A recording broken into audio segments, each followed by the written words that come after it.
Hi everyone, so we're going to go over this worksheet together. I know some of you have already completed it, but I just want to make sure that you guys answered it correctly and built your molecules correctly.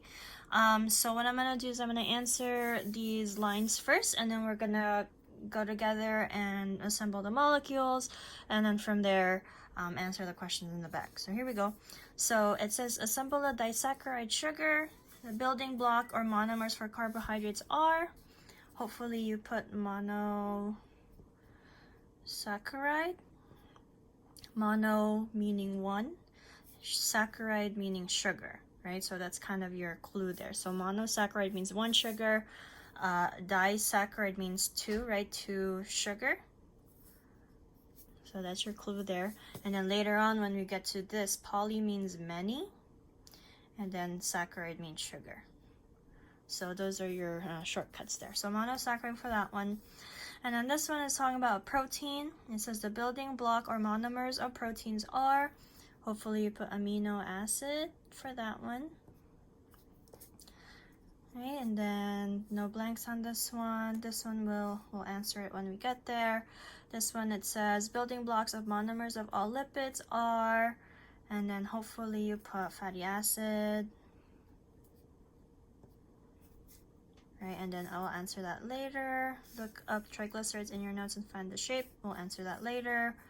Building blocks of nucleic acids are, hopefully you said nucleotide. Right, for DNA, this is made up of a sugar, phosphate, and base. Right, so we're all just doing monomers right now. Let's see. An ATP molecule, we haven't quite talked about it yet, right? But we'll answer that in just a little bit. So let's go back to the front here and just assemble. So it says place two of these in a chain, and anywhere that the two pieces touch, use a triangle or water to bond that site. Water is always released from each bond site during dehydration synthesis. So I would just gonna highlight this because it is an important concept. Right, so we're gonna need some sugars. I'm gonna just move this over. So we have some simple sugars here, and it's a disaccharide, so you're only gonna need two. Right, so two sugars, and then it says to put a water where the bonds touch. So something like this, right in the middle, or you know, if you put it like that, that's fine, as long as wherever they're touching, they're gonna be together. I'm not gonna glue mine just to save us some time. So that's our first disaccharide. And then it says place the remaining carbohydrates into a chain, and anywhere that the two pieces touch, use the triangle. So this is our disaccharide, right? And then it just says to make a polysaccharide, which just means many. So I'm just gonna take all of these simple sugars, and it's a chain.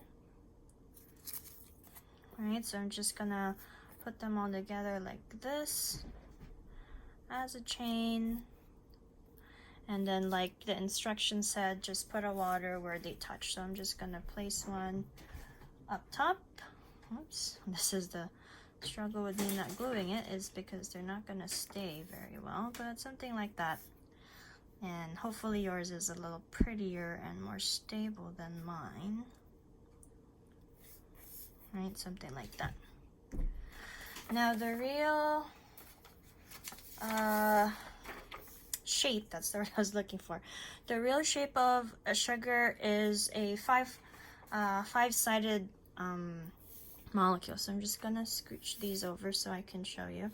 So on one of your assignments, we were talking about the structure of carbohydrates. So your sugar, so this is carbohydrates.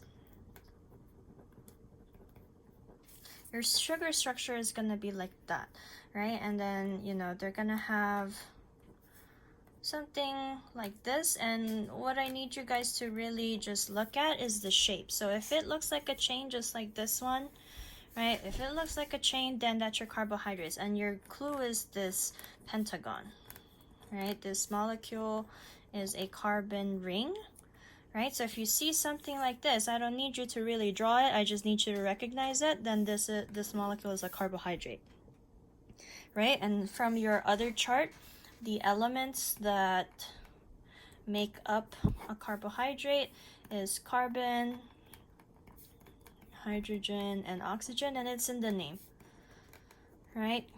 Right here, carbo is carbon, hydrate is hydrogen, and ates is oxygen. So that is the elements for that. So we just finished 1 and 2. We did a disaccharide and then a polysaccharide, right? That is your carbohydrate. Next one, I'm just going to scooch this over. Next one, we have to assemble a 4-monomer protein, right? It says place 4 of these amino acids into a chain, and anywhere where the 2 pieces touch, use a triangle water to point out the bond site. So again, the water is going to keep coming back because that is part of the process, right? There's the dehydration synthesis and the hydration synthesis. So water is really important. So let's get our amino acids. So here are our amino acids. And it says just make a chain. So we're just gonna make a chain.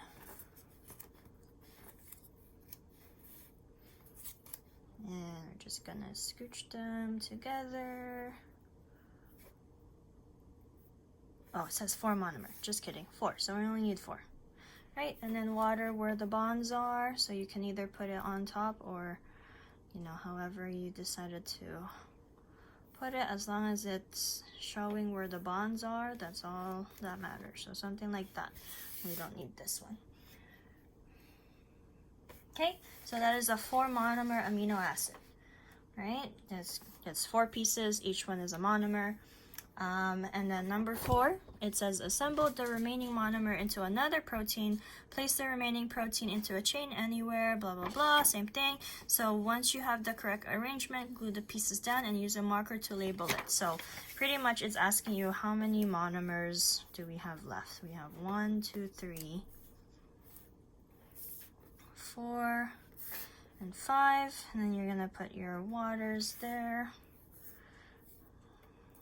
Right, something like this.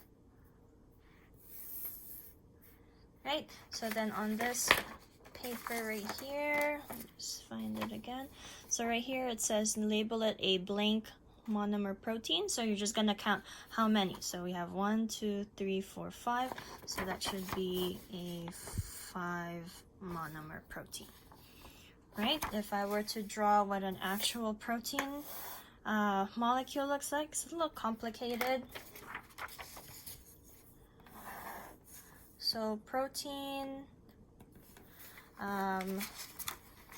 it has elements in it that will give you a clue as to what they are, but again, I don't really need you to know the, like, where the elements go. I just need you to recognize it. So this is what sorry, can't think and write at the same time. This is what an amino acid looks like in its entirety. So this square right here represents this entire thing, right? Again, I don't need you to know how to draw that. I just need you to recognize it. So on the test, which you're going to have soon, it's going to ask you, well, how do I know which one this is, right? So the clues will be your elements. So hopefully you see a nitrogen there, right? A carbon, an oxygen, and a hydrogen. So when you see this, that is your clue. Nitrogen is protein, right? So when you see a molecule that has an N, that will be your protein.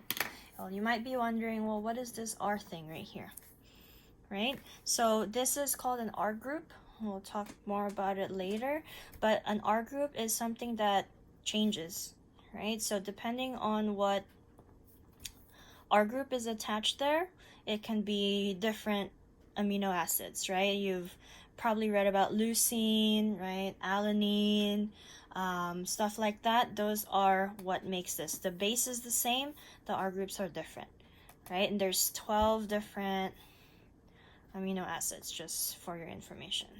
And I usually just put that as our shortcut, AA, amino acid. So that is our protein. We're gonna scooch these over. Next one, let's see. It says number 5, assemble a triglyceride common lipid. The building blocks / monomers of a lipid are fatty acid, but to build a triglyceride, you need an additional piece, right? So let me pull our fatty acid pieces here, right? And then we need glycerol. So glycerol is what we need to write here.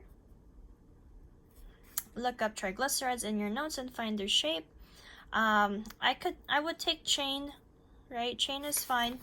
So now we're gonna assemble it. It says assemble it, and then same thing. You're gonna write down the you're gonna put the water. Sorry, you're gonna put the water, right? So here is our glycerol, and then 3 fatty acids.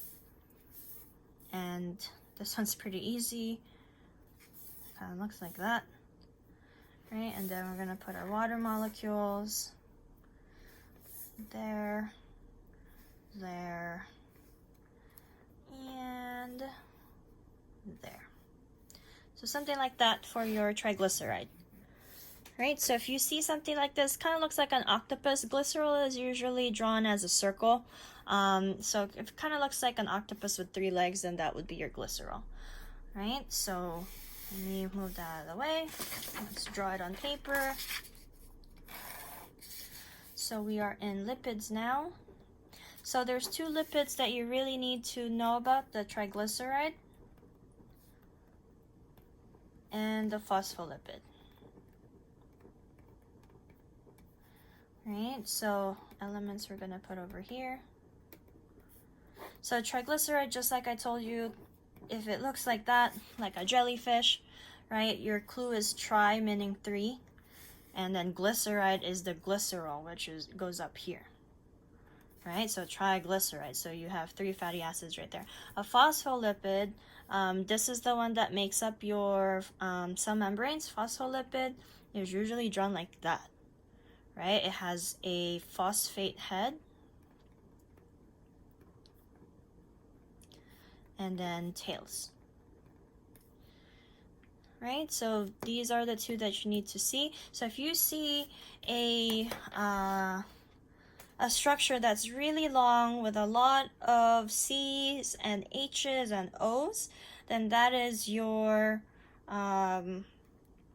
lipid. So I'm just looking one up right now to show you. So if you take a look at my phone here, this way, if you take a look at my phone, see all of those kind of zigzaggy lines? Those are all carbons, oxygens, and hydrogens kind of stuck together, right? They don't write it all because, again, every point of that zigzag is a carbon and a hydrogen, so you don't really need to write it all out. But if you see something crazy like this, so take a look at this, it has all those C's and H's in a long chain, right? So this circle is your phosphate head, and you would see that because there's a P right there, and then it looks like it has 2 tails, right? So that would be a phospholipid. So that would be your clue, which means under your elements, you should be looking for carbon, hydrogen, and oxygen, which is the same as your carbohydrates. So don't get confused,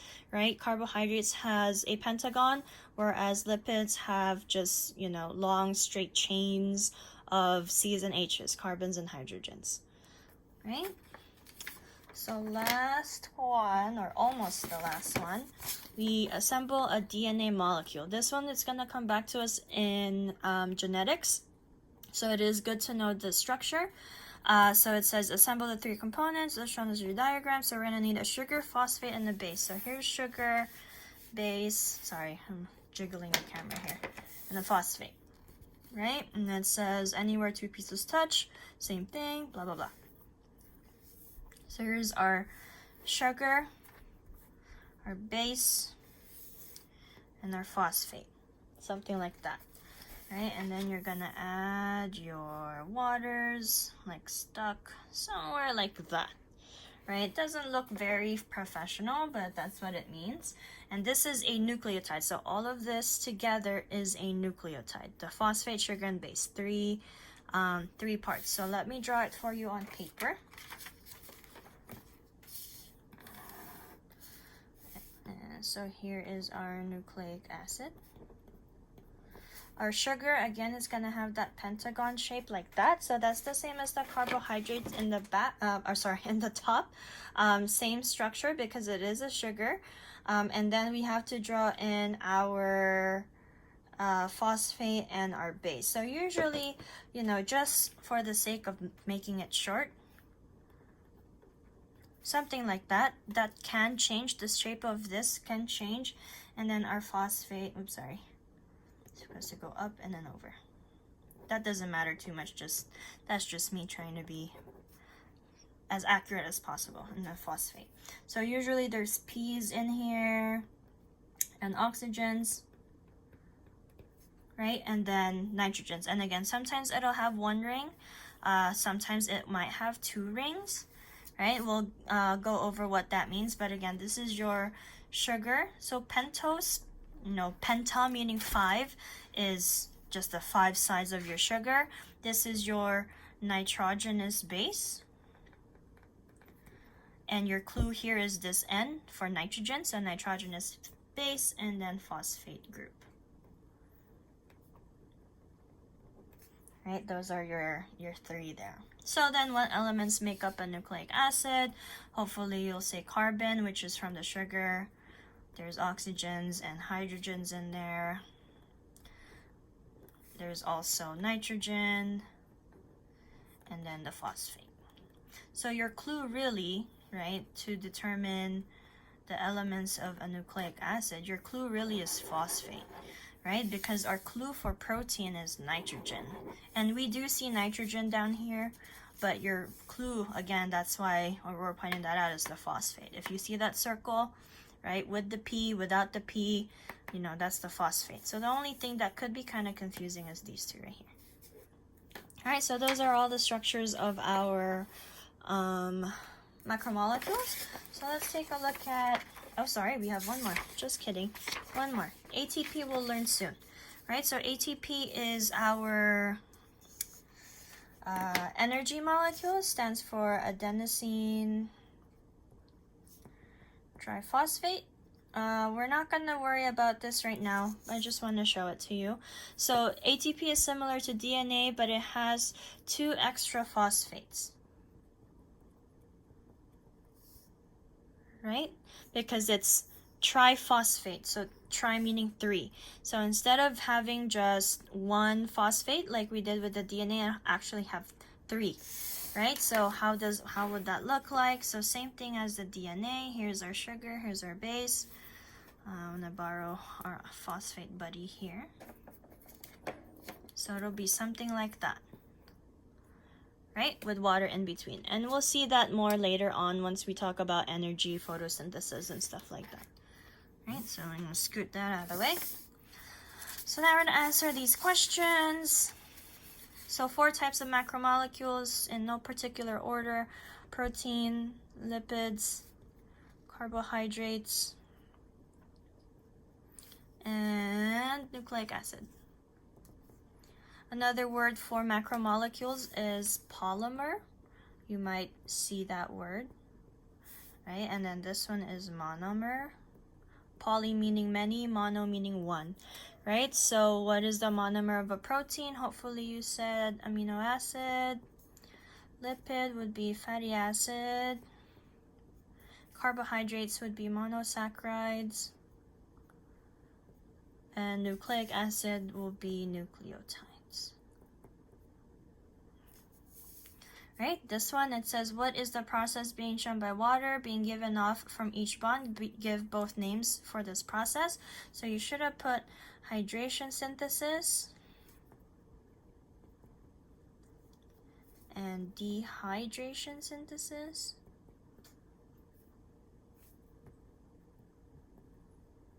And where did we get that? We got that from the first page right here where I highlighted it. Right? What process is used to break down molecules? What happens to the water during that process? So when you break down molecules, just like